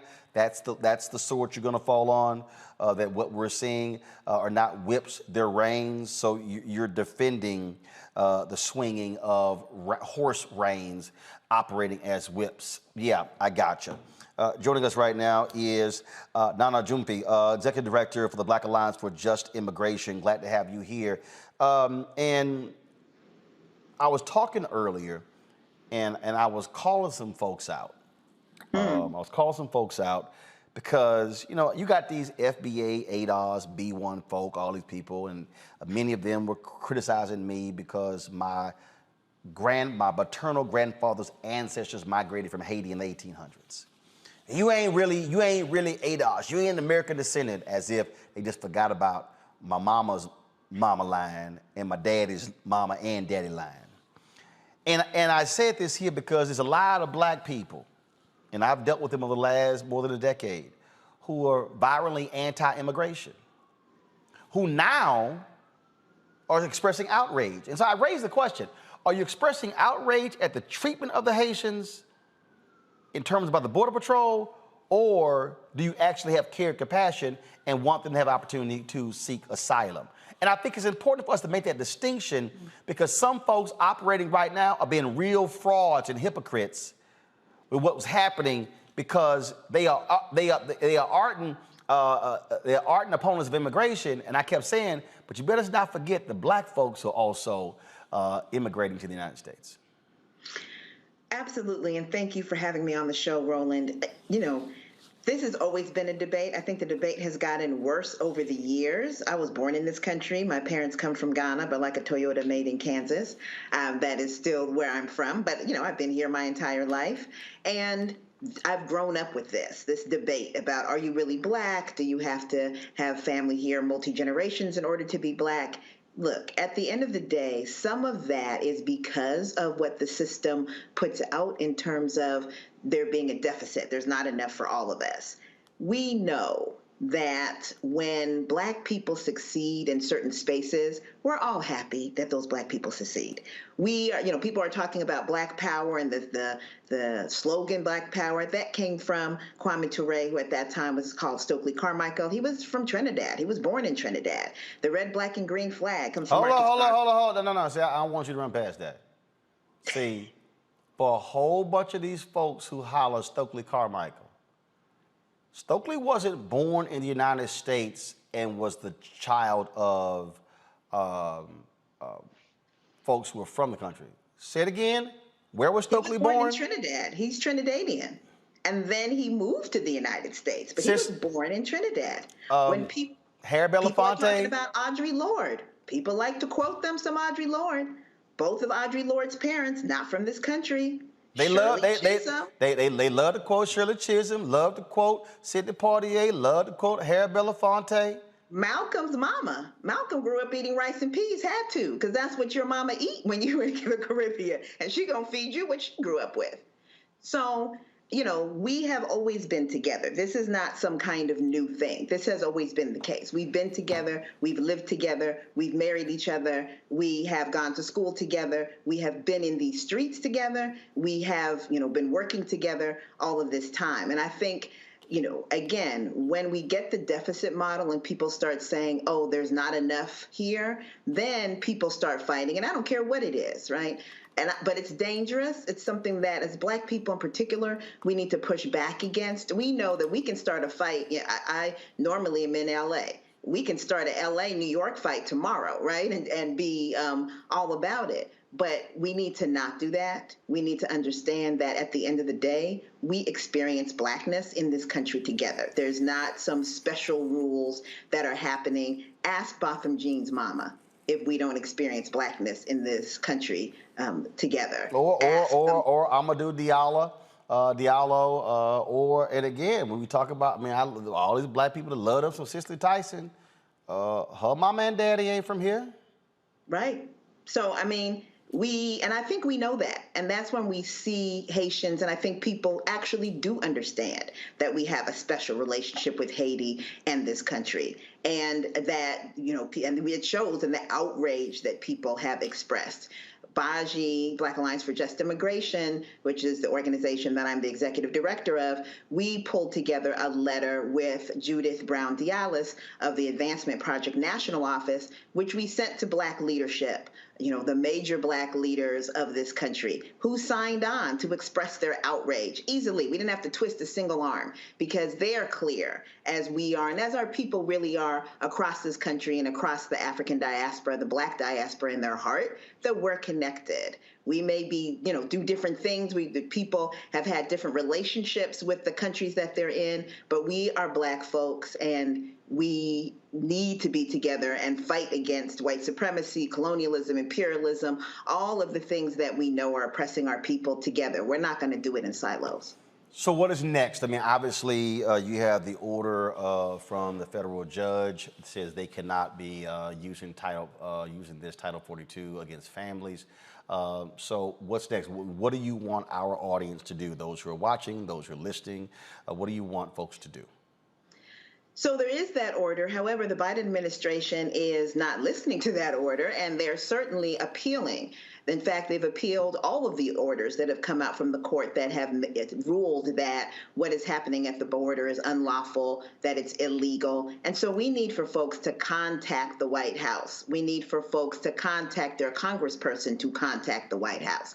And we have three basic demands. The first demand is that they need to stop deporting Haitians and other Black asylum seekers at the border. They're not getting a hearing. They're not finding out, why are you here? These people have traveled for miles, for months, gone through hell to get to this place because they are seeking refuge in the United States, and they're just being unceremoniously sent back to the places they were fleeing from. So stop the deportations. Secondly, they need to let people in and let them exercise their right to asylum. It is a right under U.S. law, under international law, and the way you do it is to go to the border. That's why people are going to the border. You can't do it from another country. You got to go to the border. It's not illegal to do that. That's how you do it. And they need to give people humanitarian parole. That means they need to let people come into the country for humanitarian purposes and be able to apply from inside the country. I got to compare what happened with Afghanistan and how people around this country were so ready to let as many millions of people from Afghanistan come into this country as possible because they saw their suffering and they knew that they needed help. What do Haitians and Black people have to do for people to show us that kind of compassion?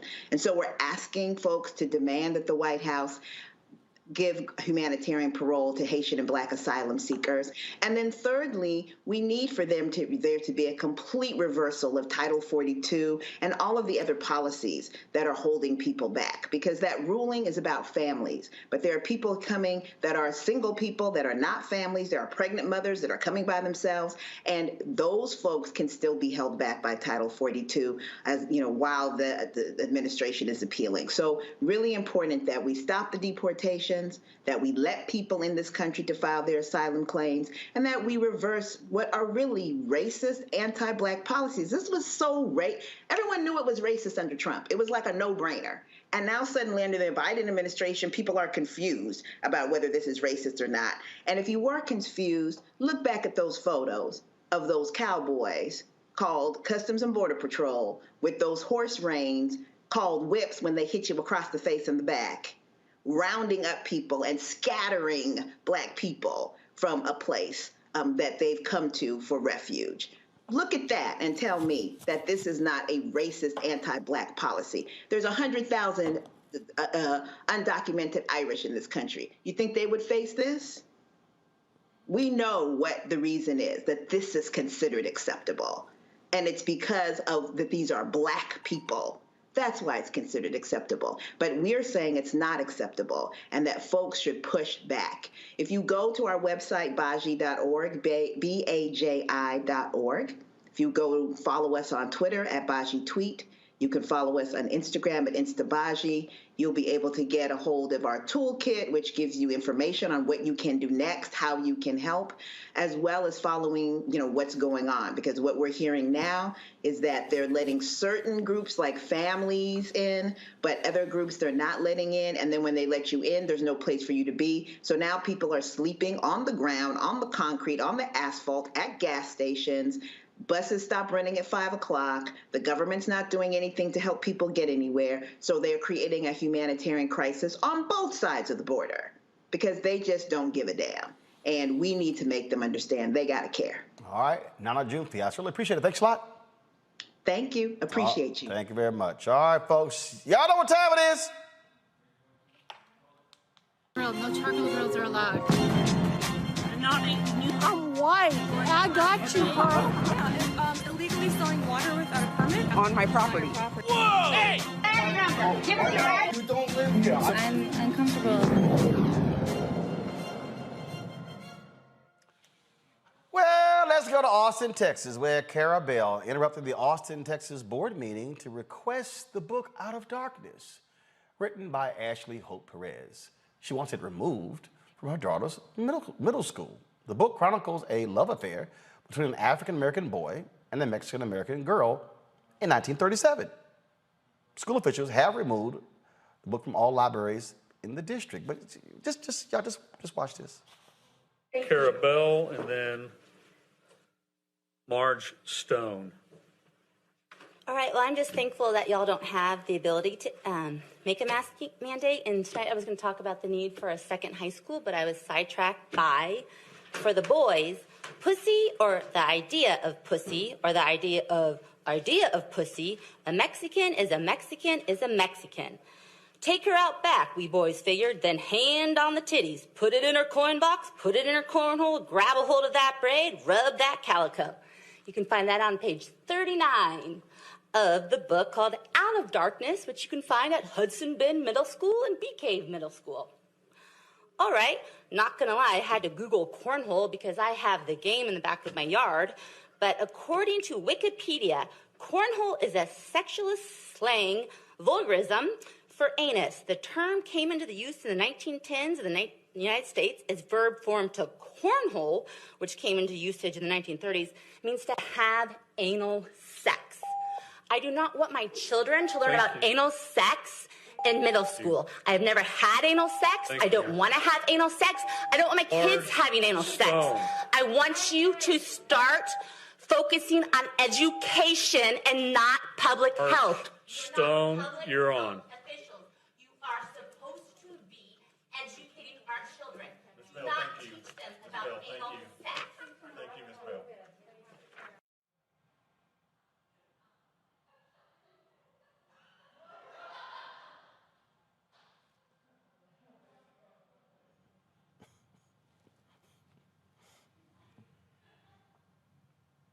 I bet her husband's like, damn, everyone knows now. Anybody want that one? I mean, the state of Texas has been in the news for all the wrong reasons. I mean, dang, it's impossible to cover everything Texas has. It's, it's starting to rival Florida. And no, Florida's still crazy. It's a little hard to rival Florida. Go ahead, Therese. Yeah, I mean, Texas really does take the cake. I think there's some very interesting. I mean, she has an interesting point, but again, it's always about the forum that you want to present it in. And I still think health education is an important educational curriculum. I think if we've had more health conversations with students earlier, we'll probably see a decrease in some of the decisions that are being made today that are affecting our economy. Go ahead, Mustafa. Deep in the heart of Texas, I mean, I don't know what else you say. You got a whole lot of special folks who they just want to perform, and they want out of their performance. They want to just, instead of finding solutions and having the right conversations, as was said, with the right folks, to be able to get resolution to whatever it is that you might find to be causing harm, they want to perform, and they want to be seen, and that shows that you don't really care about making change happen.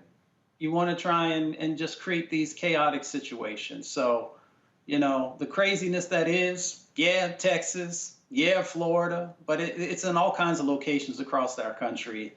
And we got to stop this mess. We got serious issues that we need to be focused upon, and we use up all this energy on this type of stuff instead of focusing on the real problems that exist inside of our country and the sets of opportunities. Half the time we can't get to those because we got these folks who just want to perform. Well, we have another. No charcoal grills are allowed. I'm white. I got you, Carl. Yeah, illegally selling water without a permit on my property. Whoa! Hey! You don't live here. I'm uncomfortable. So, an Oregon school worker gets suspended for up to a week for coming to work in blackface. A Newburgh School District staff member painted her face with iodine. Why? To represent Rosa Parks, to protest the school district's vaccine mandate. I wish we had her picture. The employee was sent home and placed on administrative leave. The Newburgh School District released the following statement. Friday, one of our employees reported to work in blackface. The employee was removed from the location, and HR has placed the employee on administrative leave. The administration of Newburgh Public School condemns all expressions of racism. It's important to remember how blackface has been used to misrepresent black communities and do harm. We acknowledge the violence this represents and the trauma it evokes, regardless of intention. Superintendent of the school district, Dr. Joe Morlock: I am horrified, angry, and ashamed that this happened, as is nearly every other staff member. The students of color in Newburgh deserve so much more. This goes against everything I and the vast majority of NSD staff believe and is unfathomably offensive. Now, this is not the first racially motivated incident in the school district this year. A student used Snapchat to host a slave trade. Here's what I think interesting. No, put the superintendent's statement back up. He said, the students of color in Newburgh deserve so much more. So do the white folks. They do as well. See, what you have here is you got these crazy ass, and I'm gonna say these crazy ass white folks around the country who are saying what's requiring vaccines, it's like segregation. In fact, I remember we're done with the statement, y'all. Thank you, we're done. Okay, we take it off. I remember somebody had a photo where they try to use colored water fountains by saying vaccine, no vaccine. I don't think these people really understand what Jim Crow was all about. These folks, Brianna, out their damn mind. Teacher really not know that blackface wasn't acceptable in 2021? Maybe she's a Megyn Kelly fan. Yeah, right. And even when Megyn Kelly, didn't understand why it was wrong, it was wrong. And it was wrong when, Virginia Governor Ralph Northam did or did not do it. And it was wrong when Jimmy Fallon apologized to Chris Rock for not doing it. I mean, this has happened for a while. And when Hollywood started reassessing blackface, I don't know how anybody can start thinking like, maybe this is right. So, I mean, it's been wrong. And I'm not surprised that someone who doesn't want to get vaccinated is also racist, because it comes down from not being properly educated. And it's really sad that this is in the school system. That's why America is not progressing, is because the people who are supposed to be teaching our kids and so forth think this is all right.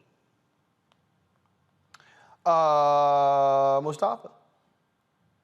Well, first of all, why is it that Dr. Morlock, and maybe there's still a process they have to go through, why is this individual who is representing, who works inside of the school system, inside of the educational system, still have a job?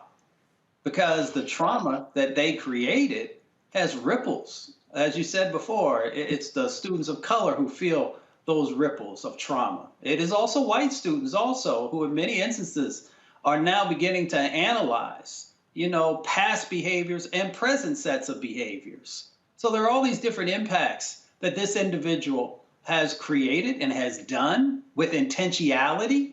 They made a choice to actually go and place the substance on their face and to go into a public setting and to think that that was okay.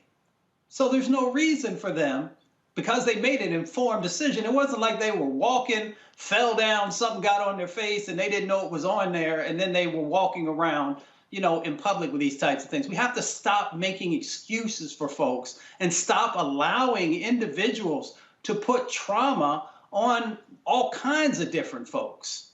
So if you want to act up, if you want to, you want to express yourself in certain ways, then understand that there are repercussions for that. And one of those repercussions might be that you no longer have a job. Teresa?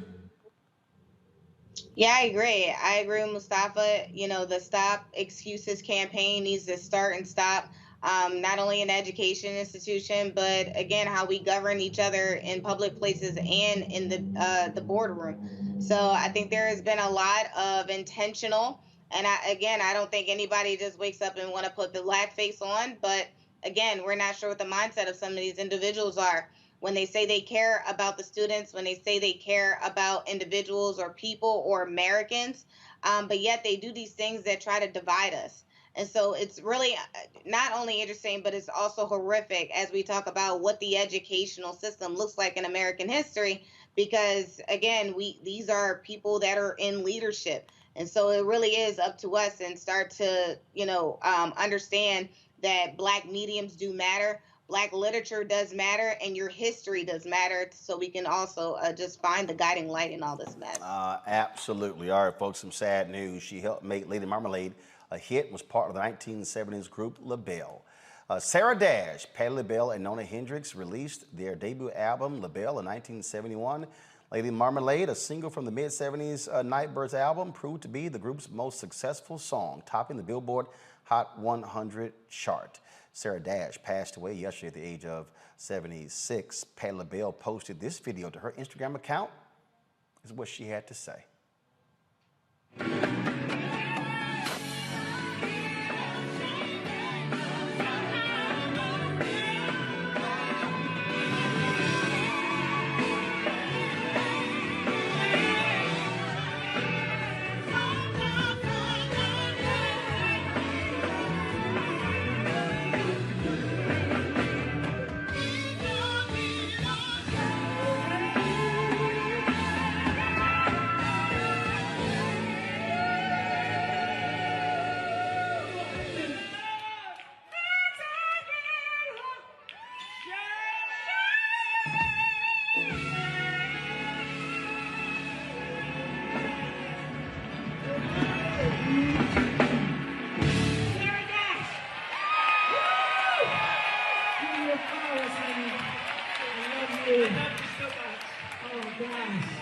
Patti LaBelle wrote, "We were just on stage together on Saturday, and it was such a powerful and special moment. Sarah Dash was an awesomely talented, beautiful, and loving soul who blessed my life and the lives of so many others in more ways than I can say."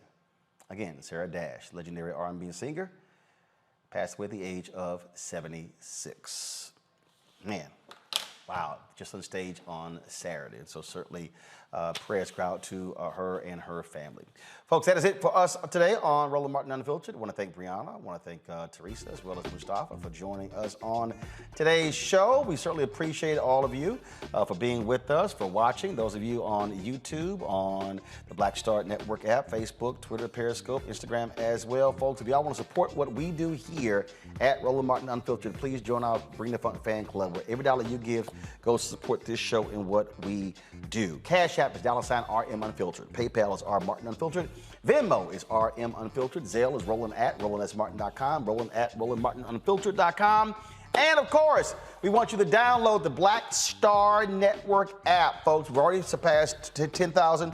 And in fact, we've had, since we launched it on September, so basically 17 days ago, 12,420 downloads. And now we want to get to 20,000.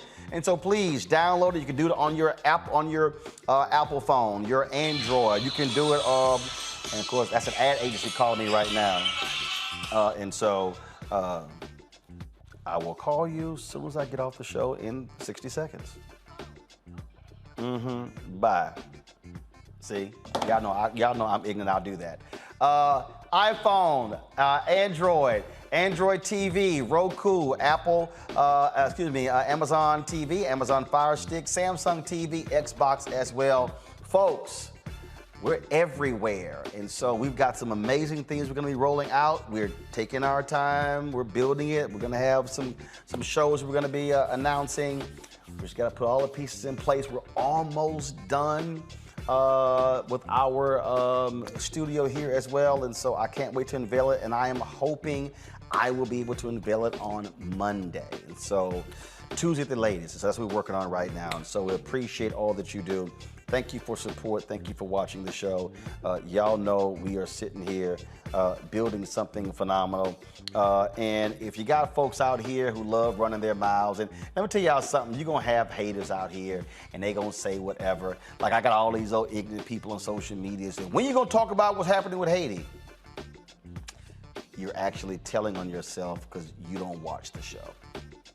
That's what happens when you're stuck on stupid. So we don't worry about those folks, y'all. We just keep putting in the work.